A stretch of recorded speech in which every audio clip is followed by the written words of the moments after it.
C'est quoi ce match de fou? C'est quoi ce scénario de fou? Le Barça a été mené 3-1. Le Barça a été mené 4-2. Et au final, il gagne sous le score de 5 buts à 4 face à Benfica. C'est une remontada assez dingue avec des buts qui sortent de nulle part. On a vu des choses quand même complètement dingues. Et par rapport à tout ça, je vais vous donner mon ressenti. Maintenant, je ne vous cache pas que là, c'est compliqué de faire une analyse. Et je pense surtout qu'il faut kiffer le moment parce que voir de tels matchs quand même avec de tels scénarios, enfin, qui tournent dans le sens du Barça, ça c'est beau. Maintenant, par rapport à tout ça, si on peut faire un petit résumé du match pour commencer. Un tout petit résumé et puis je donnerai mon avis sur quelques points importants. Déjà pour commencer, quand on regarde, dès la deuxième minute de jeu, Benfica marque. Dès le coup d'envoi, ils se créent une occasion, ils arrivent à marquer. Ok, ça fait 1-0 pour eux. Maintenant, on relativise parce qu'à la 13e minute de jeu, Lewandowski va marquer sur penalty. À ce moment-là, ça fait un partout. Et tu te dis que ok, le Barça a mal commencé, mais ils vont revenir tranquillement. Non, pas du tout. Parce que Chechny a décidé de faire des folies. Et à ce moment-là, ce qu'il va faire quand même, c'est lunaire. Hein. La sortie qu'il fait, je vais en reparler plus tard, ne vous inquiétez pas. Son dossier, je vais l'ouvrir. Et il y a plusieurs pages qu'on va tout simplement lire ensemble, ne vous inquiétez pas. Maintenant voilà, il fait une erreur monumentale, c'est 2-1 pour Benfica. Juste après, encore une fois, un but de Benfica, et quand tu regardes ici, c'est un penalty donné, selon moi il est inexistant. On voit bien que le joueur de Benfica saute au-dessus de Chechny, et pourtant il donne le penalty. Bon, ça, je ne sais pas trop quoi dire. Hein. L'arbitrage, encore une fois, c'est compliqué, surtout en ce moment pour le Barça. C'est même très, très compliqué. Et puis, quand on regarde par la suite, à ce moment-là, bon, ça fait 3-1, ok. Le Barça attaque, le Barça essaye de faire mal et arrive à faire mal, surtout parce qu'ils vont marquer ce deuxième but qui va faire beaucoup de bien. Et quand tu regardes comment le but tombe, c'est assez choquant. Parce que le gardien de Benfica fait un dégagement et il dégage le ballon sur la tête de Rafinha. Le ballon s'envole et rentre dans le but. Et ça m'a fait penser un petit peu les buts gags qu'on voyait sur Téléfoot il y a quelques années quand je regardais l'émission. À chaque fois en fin d'émission, ils mettaient des buts gags comme ça qu'on voyait dans les championnats exotiques. Mais jamais c'était dans les grands championnats ou dans des compétitions importantes. Là, on le voit en Ligue des Champions et ça arrive au Barça. Ça m'a quand même assez choqué ce but-là qui sort de nulle part, mais on le prend. Le Barça dominait à ce moment-là, le Barça méritait un but. Après, ça arrivait de nulle part, mais c'est arrivé, donc il fallait en profiter. Et ben non, parce que directement après, ils ont encaissé un but, encore une fois, de Benfica. Et quand tu regardes le but encaissé, là, c'est Araujo qui fait une erreur monumentale, qui marque dans son propre but. Ça fait 4-2 pour Benfica. Vous vous rendez compte de tout ce qui se passe déjà à ce moment-là. Mais ce n'est pas fini. Parce qu'après ça, le Barça a un penalty. Lewandowski va le transformer. Juste après ça, on a Pedri qui donne un ballon magnifique pour Eric Garcia qui va marquer un but. Et en toute fin de match, dans les dernières secondes, il y a une situation litigieuse dans la surface du Barça. Et au final, rien n'est sifflé. Il y a une contre-attaque. Et là, c'est Rafinha qui va marquer. Je me souviens même plus du passeur tellement j'étais dans l'euphorie, tellement j'ai crié après le but. Il faut voir parce que la passe, elle est stratosphérique. Hein. Je ne sais pas c'est qui l'a fait, mais j'aimerais bien savoir. En tout cas, je vais regarder juste après la vidéo. Mais par rapport à ça, Rafinha, en tout cas, il met un but phénoménal. Lui aussi, on va en reparler. Après, il y a trois dossiers à ouvrir. Et le premier, c'est Chechny, évidemment. L'erreur qu'il fait pour le deuxième but de Benfica, c'est irresponsable, j'ai envie de dire. Que là, vraiment, il faut en parler parce que, rappelez-vous, lors de ma vidéo débrief du Classico gagné 5-2 par le Barça, j'avais dit que je ne veux plus voir Chechny jouer le moindre match. Et dans les commentaires, on m'avait trouvé un peu trop méchant ou en tout cas que j'exagérais, que j'étais trop dans les émotions. Alors que je voyais clairement que ce gardien-là, dans les sorties, n'était pas net. Et qu'il faisait des folies. Déjà, ce qu'il a fait face à Real Madrid, le carton rouge qu'il a pris, c'était choquant. Mais là, ce qu'il a fait face à Benfica, c'est plus que choquant. Et au bout d'un moment, je ne comprends pas comment Hansi Flick le met titulaire en Ligue des Champions, alors qu'Inaki Peña est irréprochable cette saison. Ok, au niveau de la relance, il n'est pas toujours top. Ok, quelquefois, il a encaissé des buts qu'il aurait largement pu éviter. Maintenant, dans l'idée, Naki Peña a fait beaucoup de très bonnes choses et dans le gros match, il n'a pas du tout déçu. Pardon. Au contraire, il a été excellent. Donc par rapport à ça, tu mets Chechny, pour moi, c'est une erreur d'Hansi Flick. Maintenant, lui et le gardien, ce qu'il fait, au bout d'un moment, il faut arrêter. Parce que même, par exemple, sur le penalty qui n'aurait pas dû être accordé à Benfica, quand tu regardes sa sortie aussi, elle est hasardeuse. Et globalement, plusieurs fois, il fait des choses. Ça fait peur, quoi. C'est pas rassurant. Et ça met en confiance l'adversaire. Et puis, regardez, par exemple, les supporters, à chaque fois qu'ils touchaient le ballon, commençaient à chanter, à le chambrer, etc. Et ça n'aide pas du tout le Barça. Et ça aide beaucoup Benfica pour leur donner de la confiance. Il faut bien se le dire. Maintenant qu'on a ouvert ce dossier et qu'on l'a fermé, Voilà, je reste sur mes propos encore une fois, je vous le dis, pour moi il n'a plus joué avec le Barça, c'est évident. Maintenant pour ceux qui ne sont pas d'accord, dites-moi en commentaire pourquoi. Et quelle est la raison? Parce que ce gars-là fait peur et Naki Peña mérite sa place, tout simplement.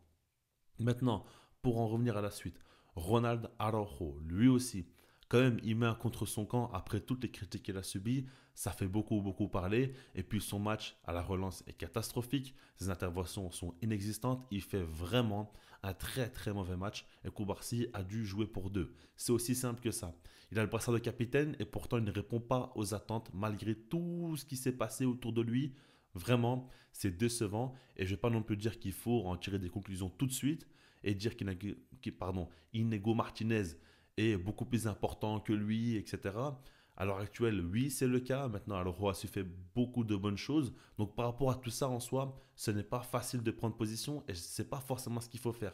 Ce qu'il faut se dire, c'est que là, il fait un très mauvais match et en soi, ouais, c'est vraiment problématique, surtout que dans sa situation, on ne sait pas s'il veut prolonger ou non. On voit beaucoup de choses, on entend beaucoup de choses, on sait qu'il ne sait pas forcément s'il veut rester ou non. Ça change chaque semaine. Et par rapport à tout ça, eh ben, c'est aussi simple que ça. Aujourd'hui, Araujo doit prouver sur le terrain match après match. Il a fait un bon classico face au Real Madrid. Là maintenant, il doit reprendre ce type de match-là, sinon sa place ne sera plus au Barça. Et par rapport à ça, on n'a pas trop le choix.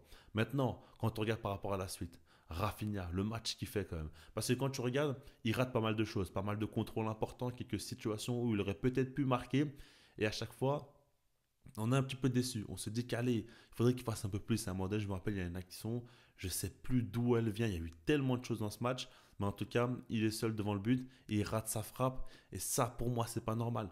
Parce qu'à ce moment-là, il devait à tout prix marquer. Je crois qu'il tire même à côté. Je ne me souviens plus exactement. Mais en tout cas, par rapport à ça, c'est dérangeant. À un moment donné, il y a un ballon long qui vient. Il rate son contrôle. Quelques prises de décision où il va pas la minimal dans son dos qui est seul aussi. Et ça, je n'ai pas trop apprécié. Maintenant, il a été hyper combatif. Il n'a pas arrêté du début jusqu'à la fin du match. Et puis justement, à la fin de match, quel but il nous met! La course est phénoménale. Il va feinter, frapper entre les jambes du défenseur, premier poteau. Waouh! Il met un but stratosphérique. Il montre qu'il ne lâche rien jusqu'à la fin. Et ce jour-là, vise le ballon d'or. Ce jour-là est pour la discussion, est dans la discussion pardon, du ballon d'or. Vraiment, ce qu'il fait, c'est impressionnant. Maintenant, par rapport à ce match-là, il y a beaucoup d'euphorie. On est content parce que c'est une remontada. Maintenant, attention, on encaisse 4 buts. On a vu, ok, des erreurs individuelles, notamment de Chechny. On a vu une décision arbitrale douteuse, et ça, c'est sûr et certain. On a vu aussi une grosse erreur d'Aloro sur le but où il met le contre son camp.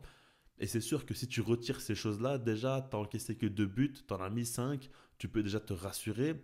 Ok, mais ce que j'aimerais dire quand même, c'est qu'on avait beaucoup de négatifs, que ce soit au niveau individuel comme au niveau collectif aussi. Par exemple, le milieu de terrain, j'ai jamais vu pour moi cette saison le Barça au milieu de terrain être aussi défaillant. Même au niveau des individualités, j'ai jamais vu Lamine Yamal faire un si mauvais match cette saison. Il a raté beaucoup trop de choses, il a trop forcé le jeu individuel et il n'a pas respecté le sens du jeu alors que c'est sa grande force. Lamine Yamal, vraiment, il faut le dire, il rate complètement son match. Et ça, c'est dommage, hein, parce qu'on sait tous quand même que c'est un joueur de classe mondiale, évidemment. Après, il provoque aussi un penalty. Même quand il fait un match très mauvais, il y a quelques bonnes choses ici encore à en tirer. Parce que c'est Lamine Yamal. Maintenant, globalement, c'est dommage. C'est très très dommage par rapport à ça, parce que lui aurait pu faire beaucoup mieux. Ça, on le sait. Là, il passe vraiment à côté de son match. Après, ça peut arriver en soi. C'est pas non plus une catastrophe, mais il faut le mentionner. Maintenant, par rapport au reste, ce que j'aimerais dire, c'est que, ok, on a vu quelques défaillances, on a vu 4 buts encaissés, on a vu d'un côté individuel beaucoup de joueurs qui sont passés à côté du match, ça il faut le dire. Maintenant, on a vu une chose qui est très rassurante pour toute la fin de la saison, c'est le fait de se dire que ce Barça-là, il croit jusqu'au bout. Ce Barça-là, mentalement, a eu un déclic. Parce que si ce match-là avait eu lieu la saison passée, croyez-moi, Benfica aurait pu tuer et assassiner le Barça et les humilier. Et ce type de match-là finissait avec des scores affligeants où le Barça se faisait humilier. Aujourd'hui, ce n'est pas le cas parce que le Barça y croit jusqu'au bout, parce que les joueurs ne lâchent rien tant que le match n'est pas terminé. Et ça, c'est inculqué. Donc, en tout cas, il faut le mentionner du côté d'Hansi Flick qui a su justement inculquer beaucoup de bonnes choses dans la mentalité des joueurs du Barça. Ça, vraiment, c'est une grosse, grosse nouvelle, grosse amélioration pardon, au sein du Barça. C'est très, très positif. Et le Barça finit ce match-là en le gagnant, en faisant une remontada et en se disant encore plus que jamais que cette saison, ils peuvent accomplir de grandes choses. Tant que le match n'est pas fini, ils peuvent y croire. En Ligue des Champions, ils peuvent le faire. Je l'avais dit, je le redis maintenant, cette équipe-là est une équipe pour jouer des compétitions en coupe, des matchs à élimination directe. C'est là où ils excellent, quand la pression est la plus haute. Maintenant, dans la régularité, par exemple en championnat, c'est beaucoup plus compliqué. Mais en coupe, pour l'instant, ils sont monstrueux. Je ne dis pas qu'ils vont gagner la Ligue des Champions, mais en tout cas, il faut tenter le tout pour le tout en Ligue des Champions cette saison. On peut peut-être faire quelque chose après. C'est trop tôt. La Ligue des Champions a tellement de facteurs à prendre en compte, tellement de choses à analyser, etc.